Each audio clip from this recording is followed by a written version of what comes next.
my advice to all of you out there is if you want to become a dog trainer, do it because you want to make a difference. Don't do it just because you want to, make money.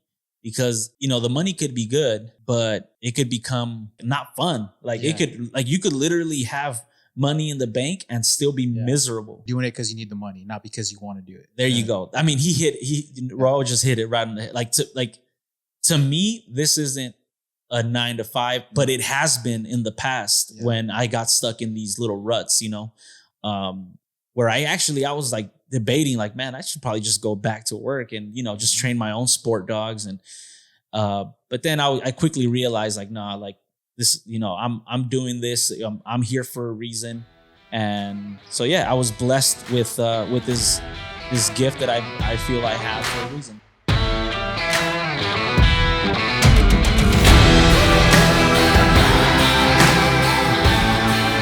All right, what's going on, guys? Another episode of Elevated K9 Podcast, and I am here with my co-host, Roel and I. How you guys doing? And today we are going to talk about how to get started in dog training. How to get started in dog training, not just for, sport, but maybe if you want to become a pet dog trainer, you want to start a business, so on and so on. So let's get started. Cool. So I guess the biggest question for you, Oscar, would be, how did you actually get started? Was it you stepped onto a field one day with dog trainers, or did you start training dogs by yourself at your house? What exactly did you do? Yeah, so I'm going to start from the beginning. So, this might bore you guys a little bit as I've already done a couple interviews where I've talked about this. But, I was going to get my first Connie Corso, Red Hot Lasia. And when I got her, I basically paid like 6 months ahead of time for this litter that was going to happen. And I was super excited. I was, like everything, you start getting into something and you start really, reading up on it and all that. And anyways, very quick, it became real that like, oh, shoot, I'm going to have a big dog coming in. I went to my first Connie Corso show, which was back then it's called the American Rare Breed Association. And I saw the first one. This thing was humongous. Mm-hmm. And I was living at a townhome with my parents. And I was like, oh, crap. Like, this dog's going to be huge. So anyways, I was watching all the Cesar Millan stuff that you could watch. Because at that time, that's what was on. You know what I'm saying? All the Cesar Millan stuff. And, in the Cesar Millan episode, I saw a guy named O.J. Knighton. And, during that time, it wasn't like now where we have Instagram and Facebook and everything. Yeah. So literally you had to go on websites and, try to call these numbers and try to get a hold of people. Anyways, I got with, so during that time, I found that other trainer, which is one of my main mentors, Peter Burmeister. And, so I showed up and he was doing Schutzen and I became addicted, man. I really, really wanted to learn everything about dog training. Every free time I had, I was, researching dog training stuff. Once you start getting into it, you start learning about different trainers and all that. So that's how I got started in dog training. Awesome. What would you say going through like a mentorship like you had with people you looked up to? In this day and age, with everything that's available on YouTube and all of the online courses that are being offered, like you said, things were different back then. Yeah. Would you say that's still important? Is it necessary in this day and age? I kind of went through a mentorship with you. Yeah. So I know for me, it was invaluable. Yeah. But is it necessary? I really don't think, like looking back now on all the trainers that I had the opportunity to train with, I can say that most, like I got ideas from them and how to do things, but really it came down to me putting my hands on different dogs. So, in the process of me falling in love with dog training, I had friends that had dogs or so, whatever. So I try to help them. So that's where I think I got most of my experience was like hands-on, trying to learn with different dogs. I wasn't charging anything. I just really enjoyed trying to make a difference in a dog, and in the way that dog was going to be able to interact with its owner. It wasn't something like that I was looking at. I had no idea that it was going to turn into a business. I never went into it thinking I'm going to get paid doing this. Yeah. And actually, I think that's one of the downfalls nowadays, that a lot of people are looking at it that way. They go, hey, like, I want to become a dog trainer so that I can make a living doing it. And one of the best pieces of advice that I got was from another one of my mentors, OJ Knighton. He said, I remember I first started hanging out with him, and he would take me to different clients that he had. And he said, hey, man, do it because you love it. Yeah. The money will come after. Yeah. And there's in my whole, career in dog training, that is something that I always, have to remind myself, like, hey, forget the money. And it's hard sometimes because we got bills to pay. Yep. But I was struggling in the beginning, man. I remember, not being like paycheck to paycheck and not being able to make it. And I was out there training all the time, and I was making no money off of it. You know what I'm saying? Yeah.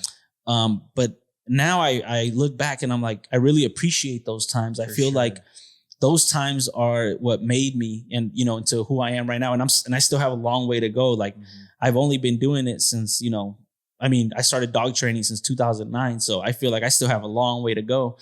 But, to all you guys out there, if you want to become a dog trainer, make sure that you are doing it from a place where you really enjoy the craft, where you're going to learn different things. Don't be closed-minded, and don't be thinking of just, how am I going to make a living doing this?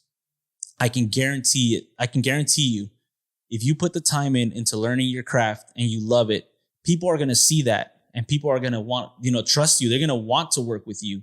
So yeah, make sure you don't skip, don't go through the process just thinking, I just want to, become a dog trainer to make money. Cause I think you're going to fail. I think, and I know I'm rambling a little bit, but even the trainers we have now in Elevated, you and, all the other trainers that we have, you guys could easily go right now and go, hey, I want to become a dog trainer. I'm going to start my own dog training business. And you know what? You probably would succeed at it. Like, I don't think you would have a problem succeeding at becoming a dog trainer.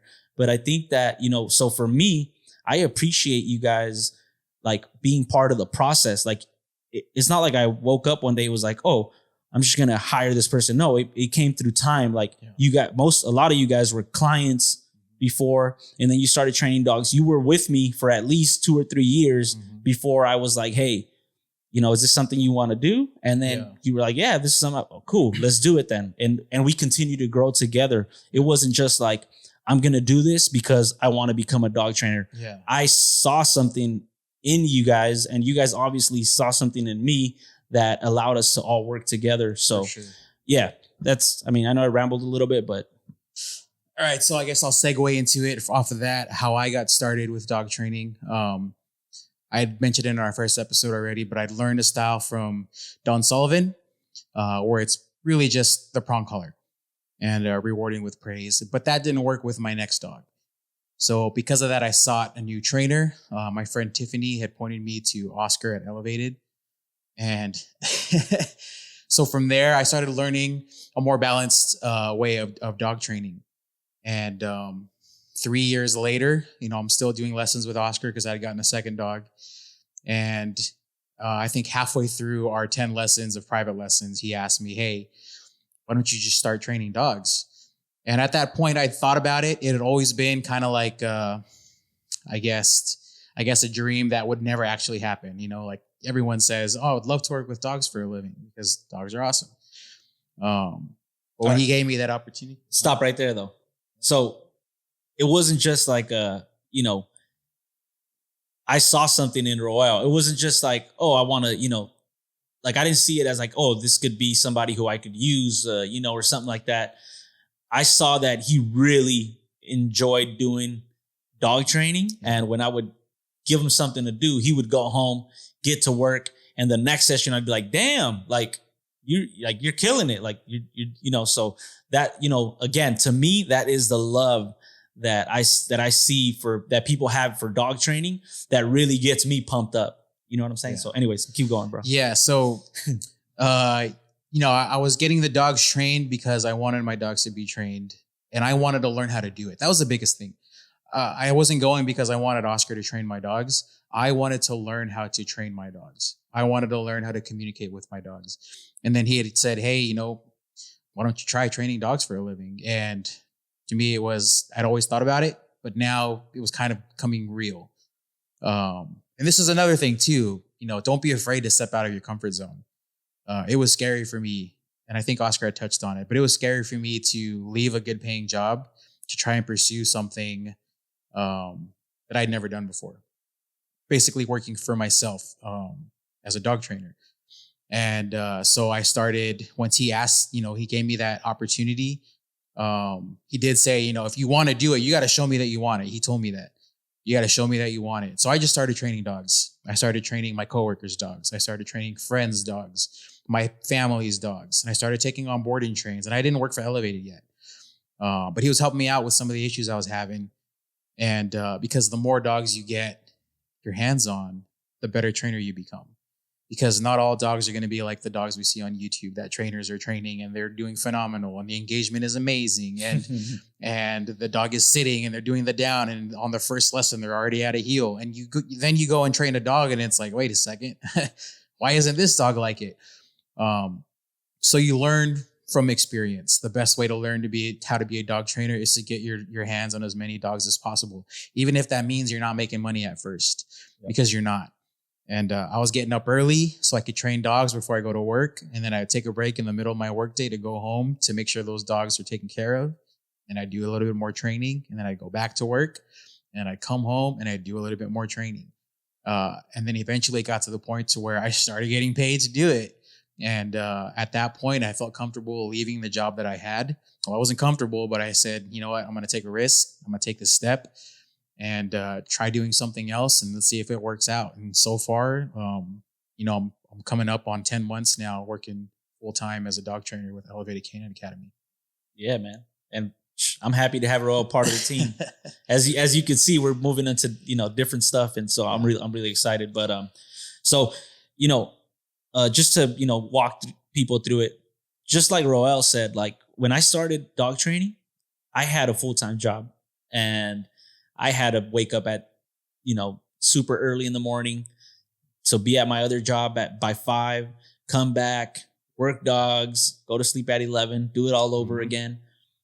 But it didn't feel like a lot of work, to be honest with you, because I really enjoyed it. So, that was part of it. But I did, and I'm sure, a lot of people see all the good stuff about dog training, but there's a lot of stuff too that happens in dog training, or in taking care of dogs that, that people don't talk about.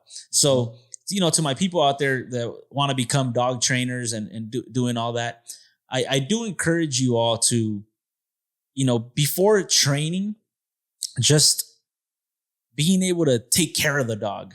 What is it? Husbandry, whatever, husbandry of is that what it's called? What the people call it? Husbandry? I think that's what people call it. Like they take how to take proper care of a dog. Make sure that, you're doing right by the dog.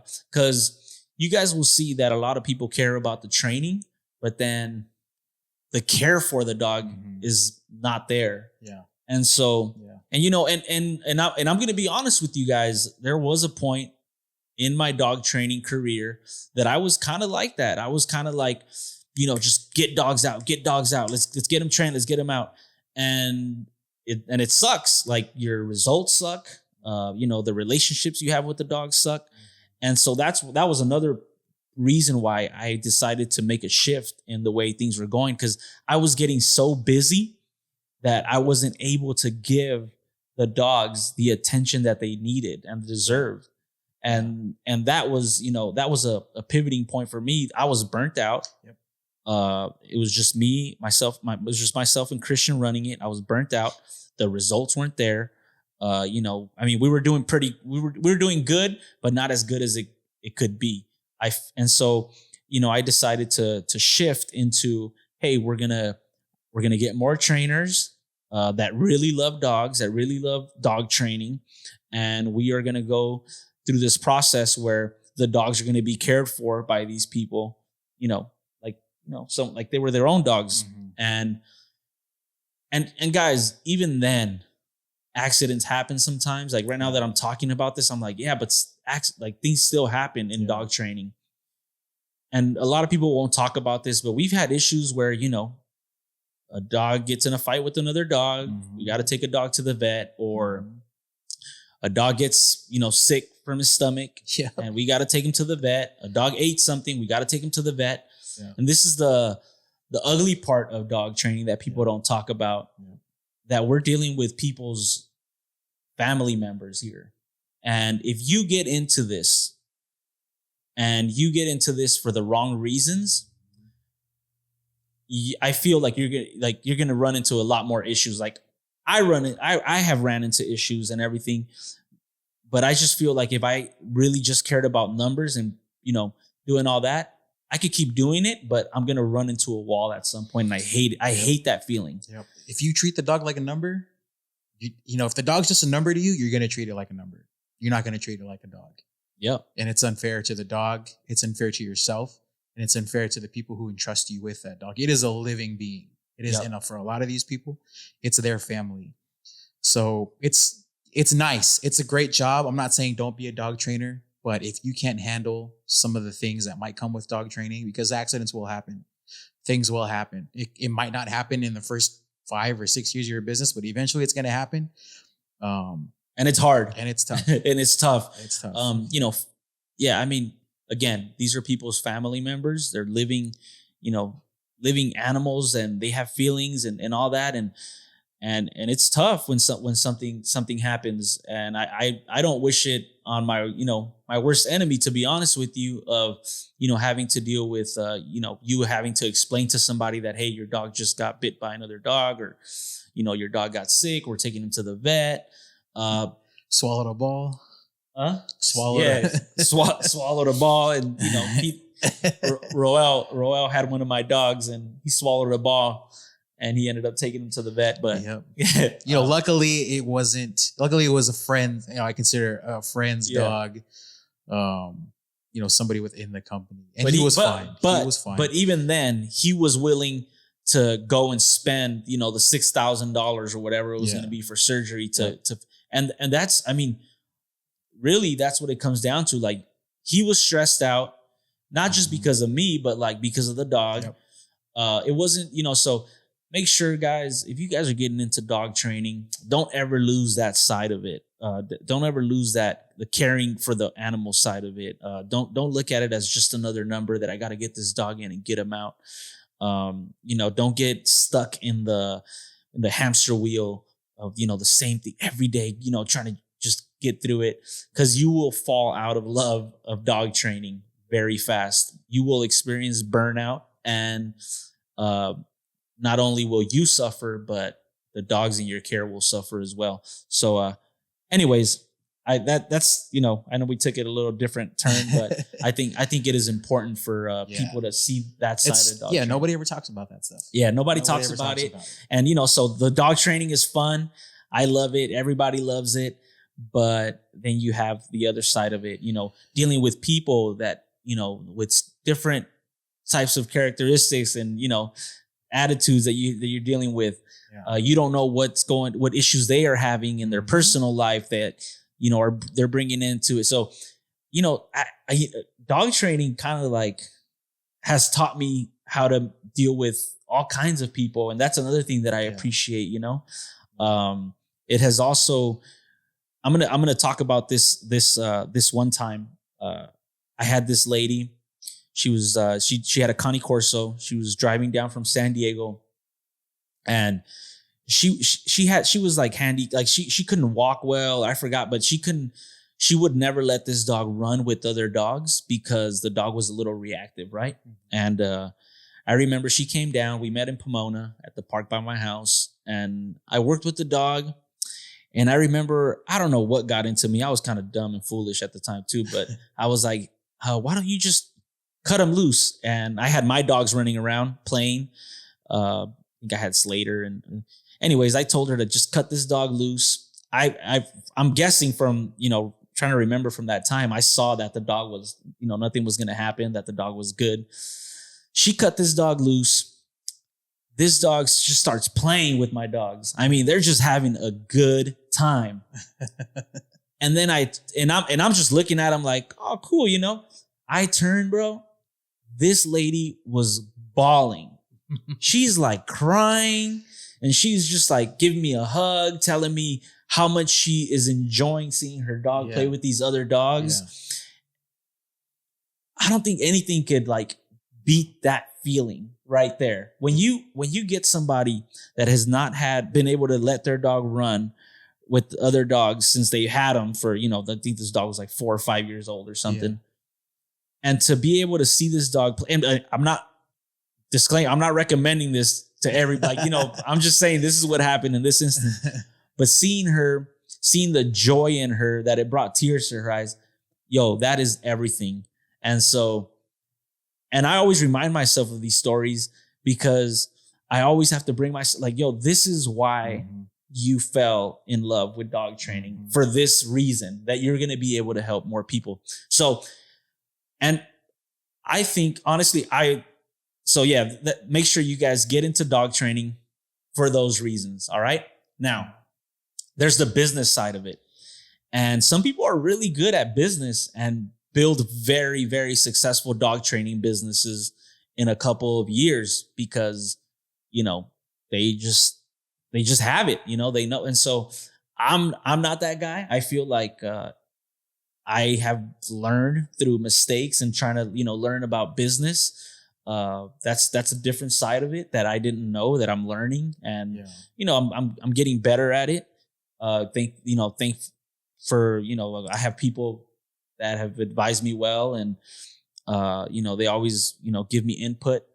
But that's the other side of it, creating a business and how to make it a successful running business, and all that side of it.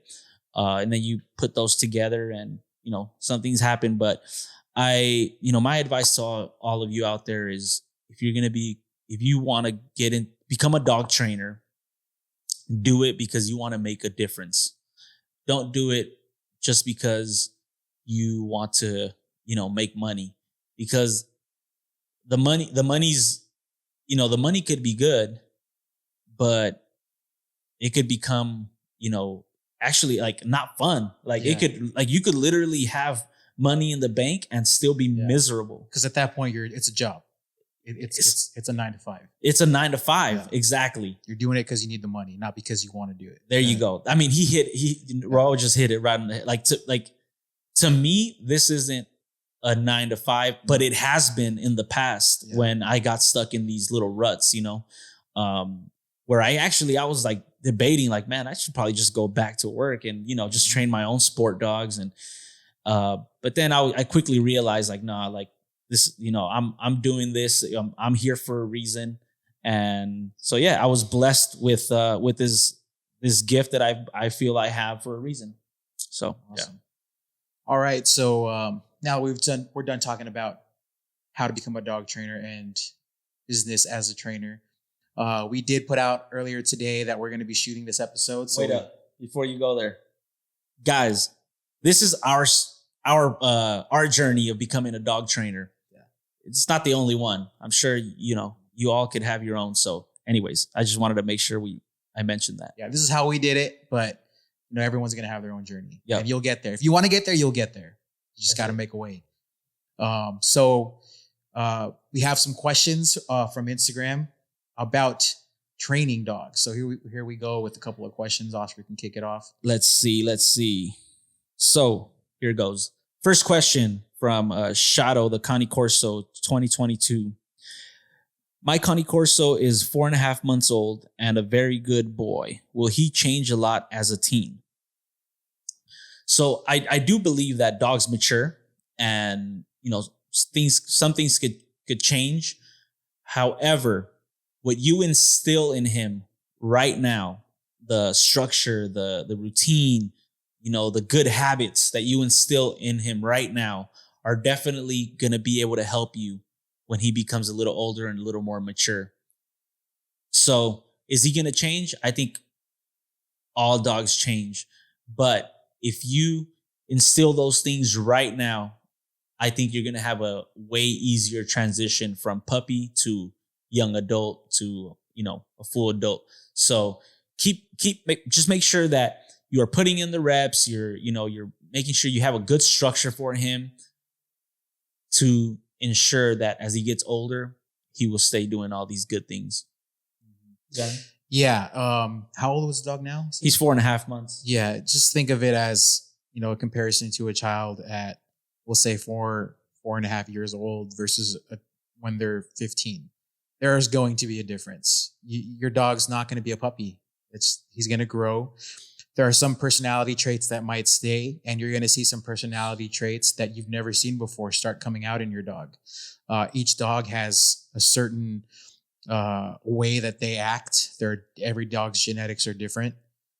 For example, if you have a greyhound, he's going to want to start running a lot more. If you have, a terrier, he's probably going to want to go chase things. Labs are going to want to jump in the water. And for some dogs, you might get some reactivity starting to come about. Maybe you'll see him be more interested in other dogs.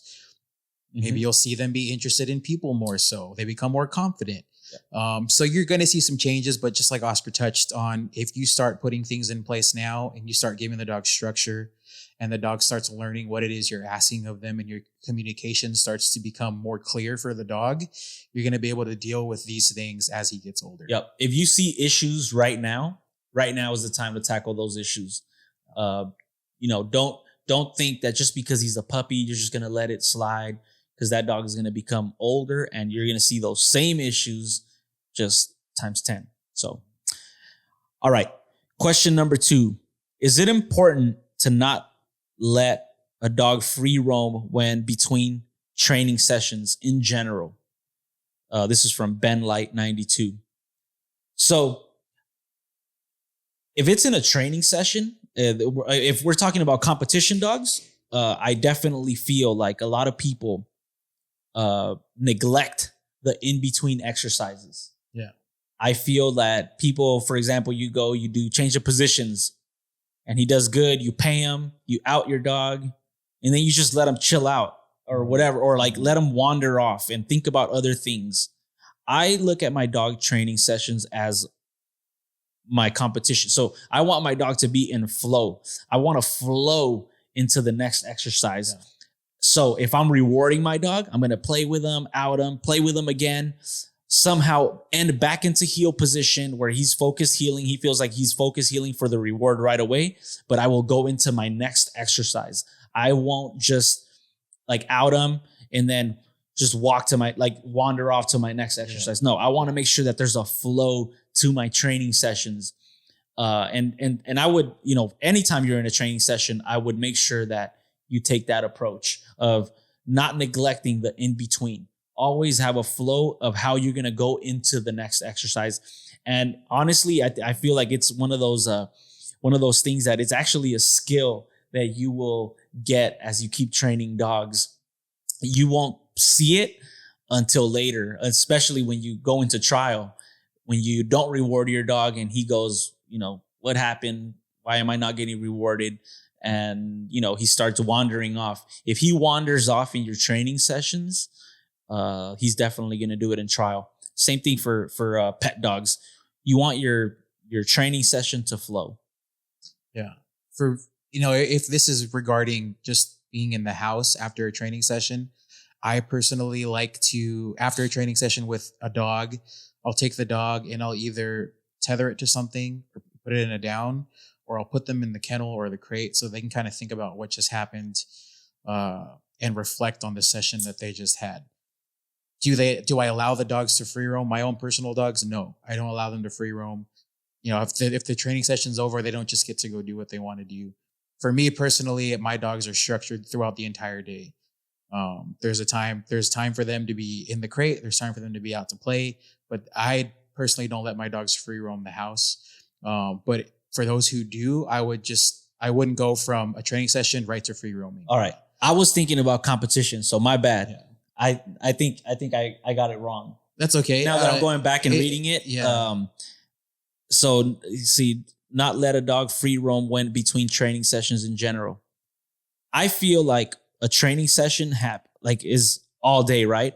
So it depends on how you want to live with your dog. Like Roel has his girl. She's a working dog. We want to maximize her potential. He wants to maximize his training sessions. So we approach it a little bit different. I'm going to talk about August because that's my pet dog at the house. I just let him free roam.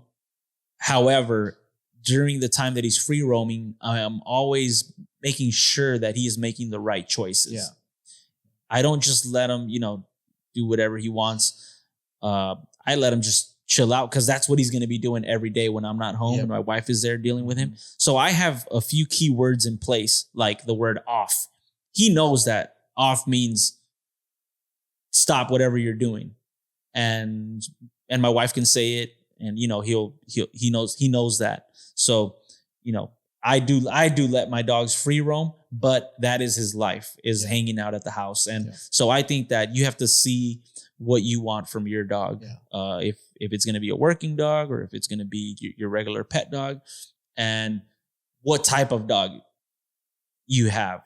If you have a Cane Corso and he doesn't have the same drive that Malinois has, I could let Guapo free roam and he will still be the same dog if I take him out for a training session. He doesn't care. But if I had Benny out and if I'm just going to let him free roam, he's not just going to jump into a training session with the same excitement as he is if he was like in a crate and then ready to work right after. So, all those things matter. I think. Does that make sense? Yeah, 100%. And for those who do allow their dogs to free roam, I like a lot of our clients, we always make sure that when they go home after they learn what they learned from us, that the dog stays tethered with a leash, not to anything, but there's something on the dog to stop any unwanted behaviors. Why? Because we want to make sure the dog is accountable all throughout the day for its actions and that it understands what it is allowed to do and what it isn't. So when they are free roaming, they should be held accountable for their actions. So yes, between training sessions, they can free roam. But for me, my advice would be they have to earn the rights to be able to free roam. I like that. Like he said, there are already words in place for his dog, August, that he understands so that if he is doing something, you can just say off and the dog's going to off. If the dog doesn't understand what's being asked of and hasn't earned the right to free roam the house, then maybe you might want to consider keeping the dog on a leash so that things can be corrected. And if you're not around, maybe kennel the dog. Yep. Or crate the dog. All right. From Thanos, the Corso, lifestyle change with owning a Corso. I think there's going to be a lifestyle change with owning any breed, not just the Cane Corso. I think any breed, you're going to have to, find time and some knowledge of how to interact with the dog. Make sure that they get exercise, mentally, physically, and you create a structure for the dog. So I would say that lifestyle change is going to vary from everybody because we all have different routines and things that we do.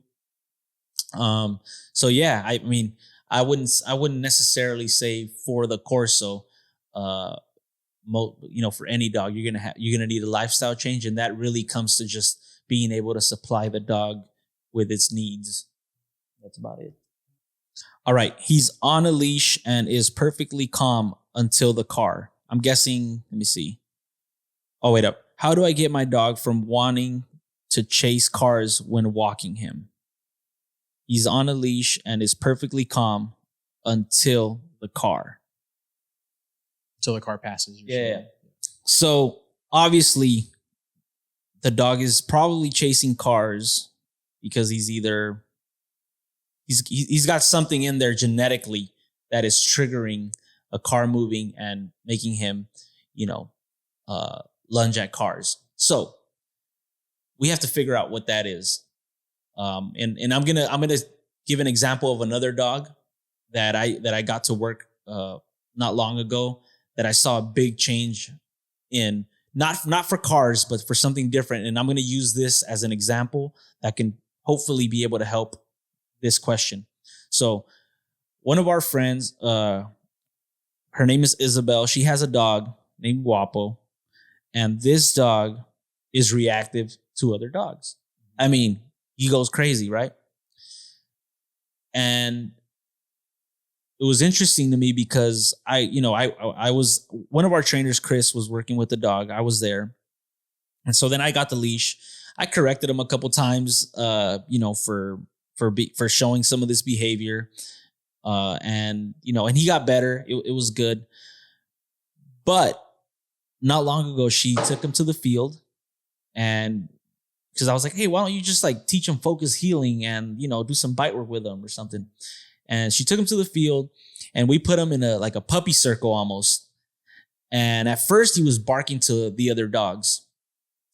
But then once he learned the game of barking at me, and then I was going to produce something that he was going to be able to let his frustration out on, which at this was like the rag, he very quickly stopped barking and focusing on other dogs. He was just focusing on me. Mm-hmm. That was because I brought some value to him, but he was also able to show that side of his genetics. Yeah, you met the need. Exactly. I met the needs for him in that situation. Yeah. And so some people, you go, oh, I'm going to try to redirect with food. Well, maybe the dog is not hungry, or maybe the value of food is not like, you can't tell. If I want to go play soccer, you can't go, I'm going to try to feed you instead. Yeah. Like it's not going to fulfill my needs that I have for what I want to do in that. So this is what I suggest with this dog. I would, outside of the cars, have maybe a flirt pole. Have this dog put a flirt pole out, have him chase, have him bite, have him play, have that side of his genetic where he knows that this can happen at some point. Yeah. Right? Using this same thing, I would use this game, create a lot of value in this where he's going to be able to show that side of his genetic in this game. Then from there, I would create some value, some type of obedience, and I would take it to where there's some cars around. And I would play this game where he can show that side of his genetic in this game. With that competing motivator. 100%. Yeah. Now, I'm not saying this is going to 100% work for this dog. I'm just saying this could possibly be an outlet for this dog where he's going to stop caring so much about these cars because he's able to express this and satisfy this need outside of the car. Yeah. You know what I mean? Yep. Again, guys, I'm still learning too. So this is just something that I've been playing with actually, that I really, that I feel is definitely one of the things that could help a lot. Now, if you create enough value with food or something else, 100% you could help this dog. However, this dog is also going to have to know when he's doing something that he's not supposed to. Yep. So having a marker that is reinforced with correction or anything like that, and then where he understands, hey, you're not supposed to do that. That is also something that I think needs to be in place with this dog, if that makes any sense. 100%. But so those are a couple of the components that I feel could make a difference in this dog's situation. Yeah, that makes sense. There's, like you said, I mean, the dog's chasing and barking for a reason. Right. And if it's something that's genetic, maybe we could meet the need elsewhere. 100%. And if he sees more value in that, however you're meeting the need, he's not going to want to go for the car because this right here is way more fun. Yep. And other people will say, hey, correct him for the unwanted behavior. Don't say anything. He lunges at the car. He gets corrected. Yeah. He doesn't lunge at the car after he got corrected. He gets rewarded. That's basically but I do feel that this dog has some needs that aren't being maybe met in other places. So, yeah. Yeah. A lot of the times too, just exercising the dog could fix a problem. 100%. It really depends. 100%. Instead of walking, maybe just take him on a run where there's a bunch of cars and just have him look straight ahead, and you're running. He can't pay attention to them. He gets desensitized to these dogs. Yeah. And I know for some people what's worked too is giving the dog a job on the walk, like putting a pack on him with some weight. For some people that's worked. So There's a million things Yeah, you can try. there's more than a few Yeah. options. I hope that maybe one of these could help you out. And again, guys, don't take this. Don't Oscar doesn't. He just this is how it's supposed to be done. Nah, this is just what I like. I like to do what I play with. I'm sure another trainer will have other suggestions for you, but this is the Elevated Canine Podcast, so that's what I got to say. So here's one that I feel is a good one. What do I need to look for when evaluating a trainer or boarding facility for my dog? What are some things that you feel? I would see how his dog is, how is the obedience on the trainer's dog, how's his relationship with his dog. If his dog isn't well trained, maybe consider finding another trainer. As far as the facility is concerned, reviews are huge. How have other dogs been as coming out of that facility? And what kind of accountability do they have? How are the updates? Do I get updates? There's a lot of things, it's the biggest thing for me would be, how is the trainer's dog? How are the dogs that are being produced coming out of there? How do they look? What do they look like? How's that obedience? Yep. Yeah. I mean, for me, I feel like it be, the training is one side of it. So obviously the results, we got to make sure that, look at reviews or, make sure that this trainer is putting out good results or whatever. Another thing would be, how does this trainer carry himself or herself? Are they good people? Like to me, that's like the big one. It's like, yeah.